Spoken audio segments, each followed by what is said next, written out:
అశోక్ రెడ్డి, జిల్లా యువజన నాయకులు. బిగ్ టీవీ ప్రేక్షకులకు అందరికీ సంక్రాంతి శుభాకాంక్షలు. ముఖ్యంగా ఈ ఉమ్మడి నూతనకల్ మండలంలో రోడ్ల పరిస్థితి చాలా అధ్వాన్నంగా ఉంది. గత ప్రభుత్వము 9.5 సంవత్సరాల పాటు ఈ రోడ్లు అద్భుతంగా చేస్తా, సింగపూర్లో చేస్తా, ఇది చేస్తా, జర్మనీ టెక్నాలజీ తీసుకొచ్చి చాలా అద్భుతంగా ఉంటాయని ప్రజలు మభ్యపెట్టి 9.5 సంవత్సరాల్లో కూడా ఏ ఒక్క రోడ్డు కూడా వేయలేదు. ఎన్నిసార్లు మేము ఆ గవర్నమెంట్ ఆఫీసులకు వెళ్ళి అప్లికేషన్లు కూడా ఇచ్చినాము. అయినా కూడా ఈ ప్రభుత్వం నుంచి కానీ గవర్నమెంట్ నుంచి కానీ ఏమీ రోడ్ల పరిస్థితి ఏం మారలేదు 9 సంవత్సరాల్లో కూడా. ఇప్పుడు ఈ కొత్త ప్రభుత్వంలోనైనా మన ప్రభుత్వంలో ప్రజాప్రభుత్వంలో రోడ్ల పరిస్థితి మెరుగుపడుతుందని ఆశిస్తున్నాము. ఖచ్చితంగా స్థానిక ఎమ్మెల్యే గారికి కూడా దృష్టికి తీసుకెళ్తాము.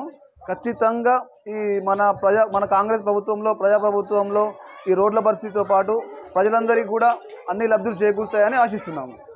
బిగ్ టీవీ ప్రేక్షకులకు అందరికీ సంక్రాంతి శుభాకాంక్షలు మరొకసారి.